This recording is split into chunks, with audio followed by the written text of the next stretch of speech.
Sir, barrister Shoaib Razzaq, मैं आपसे ये सवाल करना चाहूँगी कि कैसे देखते हैं आप इसको सेनेट में इंतखाबात मुलतवी करवाने के हवाले से जो करारदाद मंजूर की गई है, आइन क्या कहता है इस हवाले से?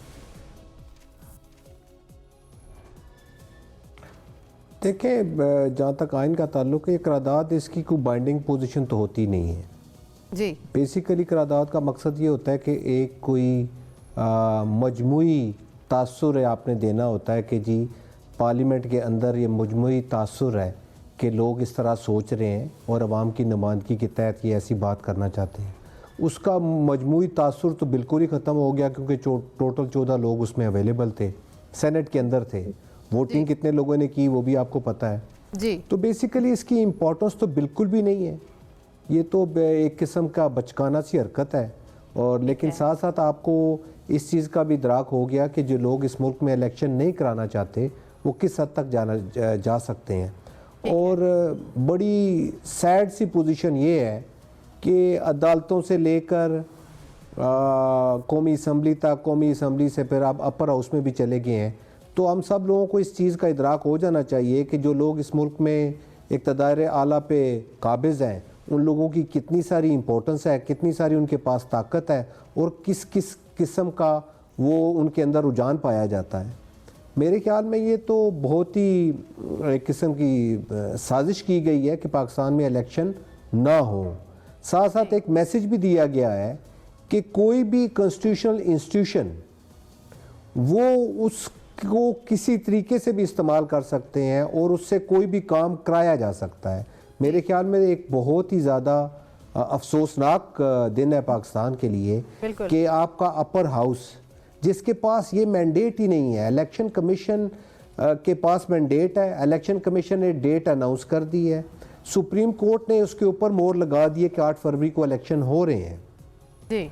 सेनेट का करारदाद की सूरत में वो भी 10-12 बंदों को लेके इस किस्म की करारदाद पेश करना मेरे ख्याल में एक बहुत ही अफसोसनाक है और इसका उनकी मैंडेट से कोई ताल्लुक नहीं है जी। और इसमें आप अफसोस के अलावा कुछ भी नहीं कर सकते। मेरे ख्याल में सुप्रीम कोर्ट को इस मैटर को टेकअप करना चाहिए कि एक करारदाद जिसका मकसद उनके जो उनका फैसला है जिसके मुताबिक 8 फरवरी को इस मुल्क में इलेक्शन होने हैं उसको मुतासर करने के लिए एक चीज़ की गई है, हालांकि इसकी कोई बाइंडिंग इफेक्ट है ही नहीं।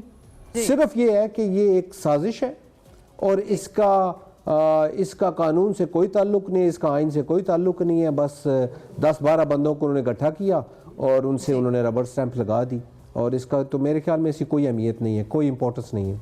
ठीक है, हमें ज्वाइन किया स्टूडियोज़ में हसन रज़ा पाशा साहब ने, chairman executive committee Pakistan bar council हैं। सर, बहुत शुक्रिया आपके वक्त देने का। सर, आपने देखा ही होगा जैसे 2 अहम डेवलपमेंट्स हुई हैं। हम बात कर रहे हैं सेनेट में इंतखाबात मुलतवी करवाने के हवाले से, तो सर उसमें आज़ाद जो थे सेनेटर दिलावर, उनकी जानिब से करारदाद पेश की जाती है और उसको कसरत राय से मंजूर कर लिया। तो मज़े की बात यह है कि मुस्लिम लीग नून, पीरियड, पीपल्स पार्टी तीनों ने इस करारदाद की मुखालफत किया है। तो कैसे देखते हैं आप इसको? देखें, ये मीडिया पे ही आया कि एक पीटीआई के सेनेटर और एक पीपल्स पार्टी के सेनेटर वो खामोश रहे और उन्होंने कोई हाँ या ना का कोई राय दही में हिस्सा नहीं लिया। ये बड़ी क्या समझते हैं? खामोशी ये बड़ी इंपॉर्टेंट बात है, नीम रजामंदी है। लेकिन अगर ये समझते हैं, देखा है कि पीपल्स पार्टी की तमाम क़यादत, नून की तमाम क़यादत और पीटीआई की सब इससे लातल्की का इज़हार कर रहे हैं और कह रहे हैं कि ये हम इसमें शामिल नहीं हैं, तो मेरी ये तजवीज़ होगी कि तमाम पार्टीज़ कल ही रिक्विजिशन दे दें, सेनेट का इजलास बुलाएं और वहाँ पे एक रेजोल्यूशन जो है वो टेबल करें कि हम 8 फरवरी को इंतखाबात चाहते हैं। ये लिप सर्विस जो है कि आप मीडिया पे या ट्वीट करके आप कहें कि जी कि नहीं ये गलत किया गया है, ऐसा नहीं होना चाहिए, वैसे इसके कॉन्सिक्वेंसेस कोई नहीं है।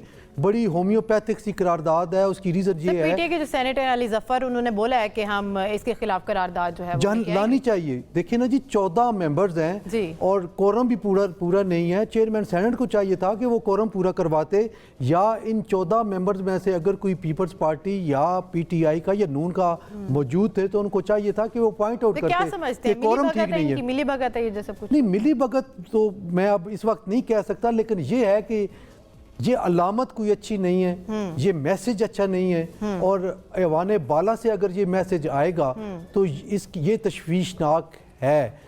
आल दो कि इसके कॉन्सिक्वेंसेस कोई नहीं, अगर पॉलिटिकल पार्टीज में विल है, ये रखते हैं कि फर्म है अपने पॉइंट पे कि 8 फरवरी को इलेक्शन होने हैं, तो इनको बगैर वक्त ज़ाया किए इनको रिक्विजिशन करके ये रेजोल्यूशन टेबल करनी चाहिए।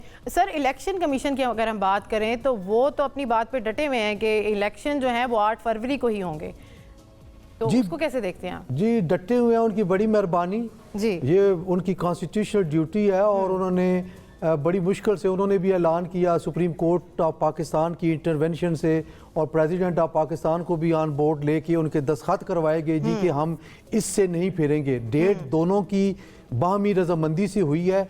अब मौसम सख्त है, ये कोई जवाब नहीं है बिल्कुल, और इलेक्शन इस मुल्क की ज़रूरत है इस वक्त 8 फरवरी को फ्री एंड फेयर इलेक्शन, और उसके लिए कोई भी अगर मगर की गुंजाइश नहीं होनी चाहिए। बिल्कुल नहीं अगर मगर की गुंजाइश। मैं बढ़ना चाहूँगी आरिफ चौधरी सर आपकी तरफ। सर आप क्या समझते हैं इंतखाबात में ये जो इल्तवा की वजूहात क्या हो सकती हैं, और इलेक्शन कमीशन ने कहा है कि 8 फरवरी को ही होने चाहिए इलेक्शन फ्री एंड फेयर। बात यह है कि ये इलेक्शन के इनेकाद के बारे में जो सवालात हैं वो बड़े संजीदा सवालात उठ रहे हैं, और बज़ाहिर तो चीफ जस्टिस साहब ने ये कह दिया कि जनाब इस पे कोई बात नहीं कर सकता, लेकिन इस सतह के लोगों का बैठ के ना सिर्फ बात करना बल्कि एक रेजोल्यूशन पास करना, ये सुप्रीम कोर्ट के लिए भी इम्तिहान है। सुप्रीम कोर्ट तो चीफ जस्टिस साहब बिल्कुल इस तरह बैठ गए हैं जिस वक्त तरह कोई यानी किसी का यानी पार्टी जो है वो बैठ के फैसले करती है, और लोगों को कहा जाता है कि आपके दौर में क्या हुआ था और उसने क्या किसी ने क्या किया था।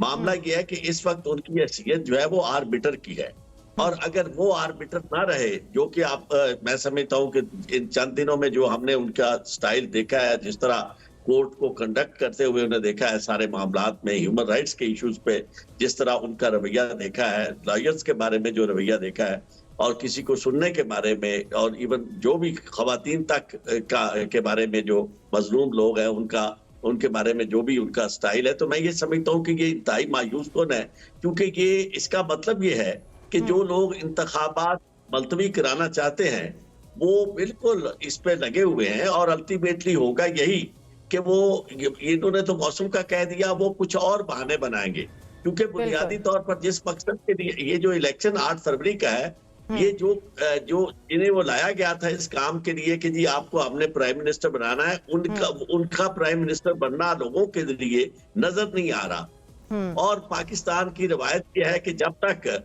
मुस्बत नतायज या मतलूबा नतायज हासिल ना हो, उस पर भी आगे चल के सर बात करते हैं। अगर हम यही बात करें इलेक्शन मुलतवी होने के हवाले से, तो ये डिबेट क्यों चल रही है? 14 मई को भी पहले इस हवाले से बात की गई कि इलेक्शन मुलतवी होने चाहिए, तो अब फिर से यही बात, ये स्टांस क्यों लेके चल रहे हैं सब? क्या समझते हैं आप? इसकी वजह यह है कि अगर तो बुलाया यानी वो लोग जिन्होंने 90 दिन के अंदर इंतखाबात नहीं करवाए थे और सुप्रीम कोर्ट का फैसला जो था उसे परेकाह के बराबर नहीं समझा था, अगर उनको बुलाया जाता और उनके बारे में कार्रवाई की जाती तो यकीनन पाकिस्तान के अंदर किसी को भी आइन से मावरा सोचने की हिम्मत ना होती। लेकिन यहाँ पसंदो नापसंद के मुताबिक चीजें चलती हैं, एक बात किसी के लिए अच्छी दूसरे के लिए बुरी, और इसी तरह वाइस वर्सा। तो मामला यह है कि किसी ने भी संजीदगी से उस अमल को जो पाकिस्तान के अंदर आइन की खिलाफ वर्जी का अमल था 90 दिन के अंदर इंतखाबात ना करवाना, उसे चूंकि संजीदगी से नहीं दिया, इसलिए अब चीजें अफवाहें और इस तरह की चीजें नजर आ रही हैं। और खास तौर पर कुछ ऐसे एजेंडे भी हैं जो जिस तरह लॉन्ग टर्म प्लानिंग भी की जा रही है। केयर टेकर जो है वो भी बड़े इत्मीनान के साथ अपने आप के नाम के साथ केयर टेकर की बजाय सीधा सीधा वजीर आला या वजीर आजम के तौर पर अपने आप को बिहेव कर रहे हैं, कंडक्ट कर रहे हैं। तो ऐसी सूरत हाल में ये चीजें जो है वो किसी शक व शुबा को जन्म देती हैं। ये नहीं है कि मैं इस बात से इत्तेफाक नहीं करता कि ये करारदाद आउट ऑफ ब्लू आ गई, ये करारदाद किसी के हुक्म पे आई है, और ये फीलर है कि आप एक टेस्टर है कि एक दफा लोगों से ये आप करारदाद दे और उसके बाद फिर इसी पे बात चलेगी। क्योंकि इससे पहले तो देखे ना, इतने बड़े ऐवान के अंदर चाहे वो 14 सेनेटर हो या कितने भी हो, उसकी कानूनी हैसियत, तो अदरवाइज भी अगर रेजोल्यूशन भी पास की गई हो तो आइन में के खिलाफ तो कोई रेजोल्यूशन भी हैसियत नहीं रखती। लेकिन इसको आप इसकी कानूनी अलह में जाने की बजाय इसकी अदरवाइज सिग्निफिकेंस जो है कि इसी मुल्क के अवाने 12 में बैठे हुए लोग जो हैं, जो खुद इलेक्शन की पैदावार है, अगर पाकिस्तान के अंदर इलेक्शन ना हो तो उनका टेन्योर किस तरह वो समझते हैं कि उन्हें तो कोई पूछने वाला नहीं है, उस वक्त तक वो चलते रहेंगे। तो मैं ये समझता हूँ कि ये सारी की सारी सोची समझी चीज है। और इलेक्शन के बारे में तो बहुत सारे लोग जो है जिन हल्कों ने करवाने हैं वो संजीदा नहीं है, बल्कि तासुर ये किया जा रहा है कि जनाब देखिए पॉलिटिकल पार्टीज ने क्या किया है, उनकी वजह से तो महंगाई बढ़ी, अब डॉलर भी कंट्रोल हो गया है, महंगाई भी वो समझते हैं कि हम कंट्रोल कर लेंगे और सब्ज इनकलाब भी ले आएंगे। तो इस सारी सूरत हाल में एक मुतवाजी बयानिया जो है वो बिल्ड किया जा रहा है और इस तरह का केस पुट अप किया जा रहा है कि पाकिस्तान जो है वो इलेक्शनों का मुतहम्मल नहीं हो सकता और पाकिस्तान के अंदर सियासतदान जो है वो डिलीवर नहीं कर सकते। इसलिए वो हुकूमतें जो डिलीवर कर सकती हैं वो अपना रोल जो है कोई टर्की का यहाँ नक्शा पेश कर रहा है, कोई कहीं का कर रहा है, हर शख्स जो है। और अगर आप उनके मानने वाले और उनके करीबी लोगों से किसी प्रोग्राम में बैठ जाएं तो अक्सर मुझे इत्तेफाक हुआ है कि उनके साथ बैठ के की चीज नजर आती है कि जनाब देखिए सियासतदान तो बिल्कुल रह गए और सियासतदान तो कुछ नहीं कर सकते।